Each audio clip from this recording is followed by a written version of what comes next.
Hey everybody, how you guys doing? Victor Burgos here alongside my good friend Tony Jaramillo here at Swing Design. And Tony, we have found some early success. Some of our guys have, getting hot at the right time. What has been the most thing that impressed you so far about these younger hitters? Well, just the way that they've taken to the knowledge that we're giving them.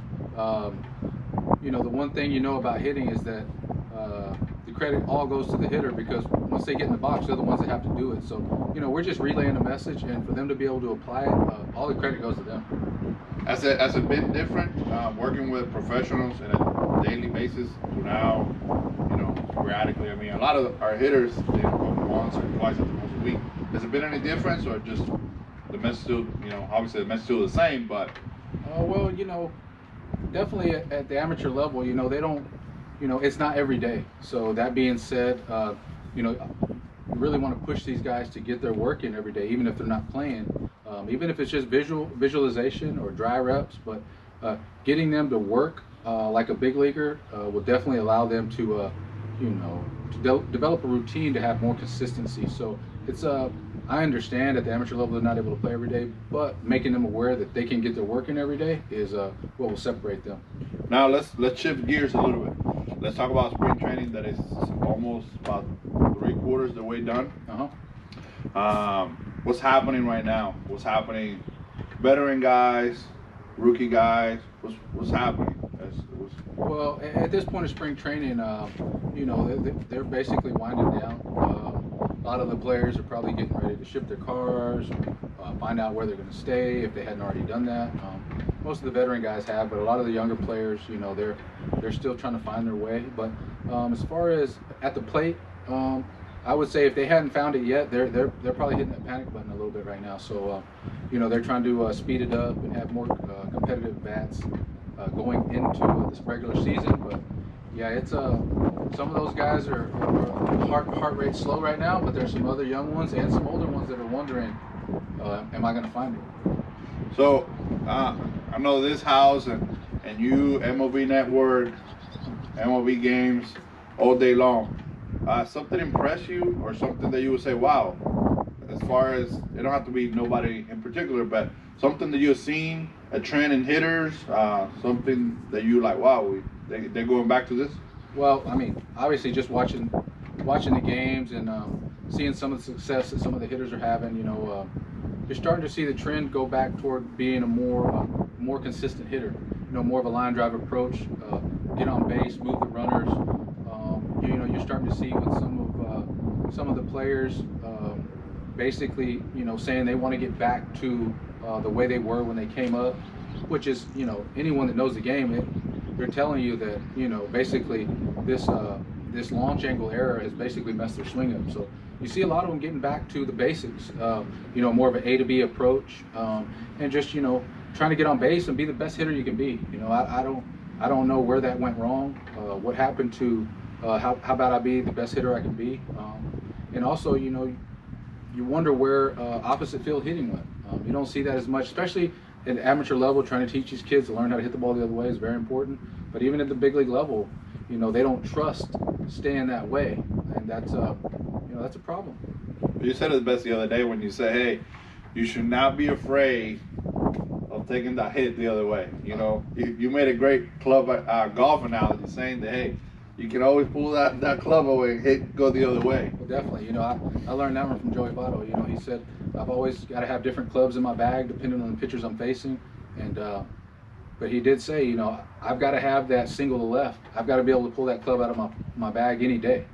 I should have that at all times. I should be able to take that single to left from a left-handed hitter. So I understand that, and that's why he's as consistent as he is.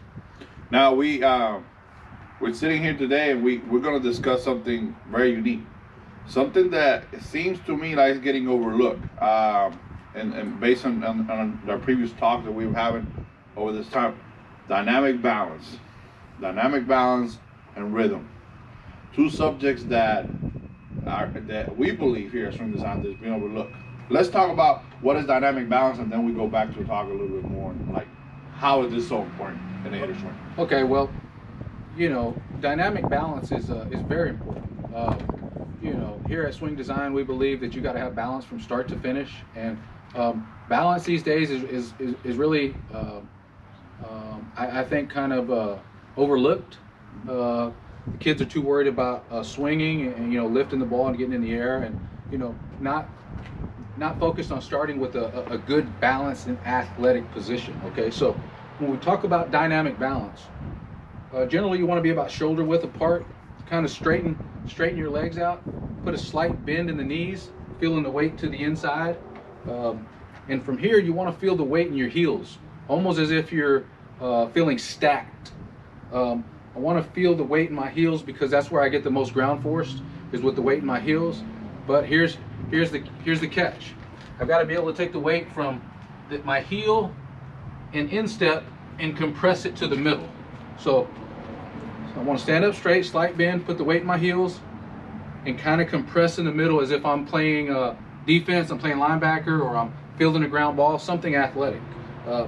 Just starting the hitter off in this position, you really see a lot more barrel accuracy, and you find that it's a lot easier to teach what their dads have been telling them, what their high school coaches have been telling them. It's a lot easier to teach when we start off with this dynamic balance, okay? Yeah.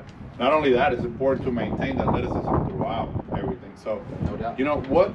You know, when you talk about barrel accuracy, you know, we heard it from Lindor made a comment a few days ago that they shoot a video on him where he said, "Get into a good position, be more accurate with my barrel." What are we really trying to say about that barrel? I know it could be a simple answer, but a lot of our guys don't know.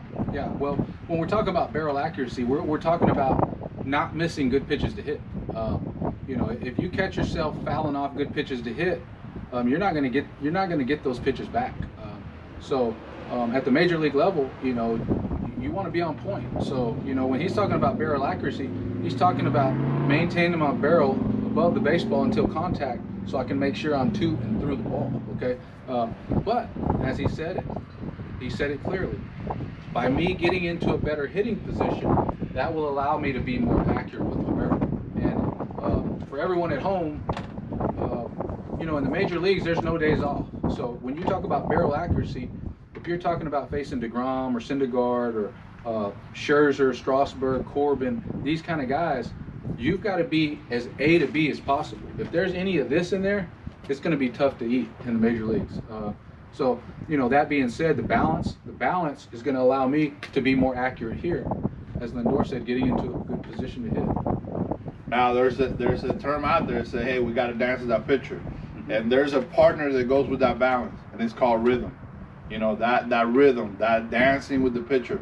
So why don't you take us through a couple minutes and explain to us the rhythm, some of the drills that we can do. Visualization is key. You know, we've talked about in the previous week how visualization allows us to be a more natural rhythm. Yes. Why don't you take us through that? Okay, perfect. The balance and the rhythm go hand in hand. So we explain the balance. So as I'm feeling stacked in the box, got my the arch of my back. I got my spine arched where my butt's out, almost as if I'm squatting. So I want to feel stacked, feel strong in my legs. And then I want to slightly start to get some sort of rhythm where my upper body and lower body is kind of getting in segments, okay? What we see too much nowadays is what we call artificial rhythm, or what we would call a cage swing. So I challenge all you hitters out there, everyone watching this, take 5-10 minutes out of the day, grab your bat, close your eyes, and go through your rhythm, okay? My uncle taught me a long time ago that closing your eyes is the only way to really feel your body and feel the movement and the rhythm that it wants to do. No one's rhythm is alike. Everyone's rhythm is different. So I challenge all the hitters out there to grab your bats, find your balance, close your eyes and get your rhythm. Visualize that pitcher about to deliver the pitch and feel yourself getting in rhythm with that pitcher. Hitting is rhythm and timing, and when we get in the box in the game, we want our mind to be clear, our breathing to be slow, and we're just going to get in rhythm with the pitcher and compete. When we're in the cage, we'll work on our drills, we'll work on our technique. But once the game starts, fellas, listen to me now. You've got to compete, okay? You get your balance, you get in rhythm with that pitcher, and it's time to compete. No thinking. If you catch yourself thinking, call timeout, step out, take a deep breath, and get right back on the fastball. Hunt the fastball and just get in rhythm with the pitcher. It's impossible to think and hit. So once you catch yourself doing this, you got to be aware of it. Call timeout, start over, and get that rhythm going again. You know, it's funny that you say that about your uncle, and he, you know, we always said that your uncle was 15 years ahead of everybody else, and that's another example. Besides visualization, is there any other drill that you can help? Because you know, me personally, I think to some of the younger hitters that I have worked with, that's a tough task to teach a younger kid to go into a separation, maintaining the rhythm. Definitely. You know, so is there a drill that some of these younger coaches can take, or some of these parents that it might be something simple that they can allow to help them do? Well, for me, I don't know so much that it's a drill. I think them closing their eyes throughout a lesson, challenge them to close their eyes and feel the rhythm. And as a hitting coach can watch them, you'll see when their body movements are starting to change, or when their mind is fighting a rhythm that their body is fighting. You know, you'll start to see how it's trying to transition. Okay, so.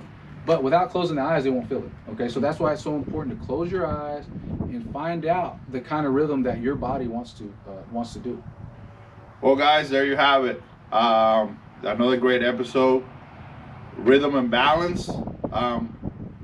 Please subscribe. Make sure you follow us on Instagram. One last thing, the Swing Design gear is in. We will provide you with more information how to get some. We'll be giving some away. Once again, Tony, anything you want to add? Yeah, just to all the sluggers out there, no thinking, rhythm and timing, no thinking. Let your hitting coach do the thinking for you. You get your rhythm and timing and compete. Swing Design, back to the basics.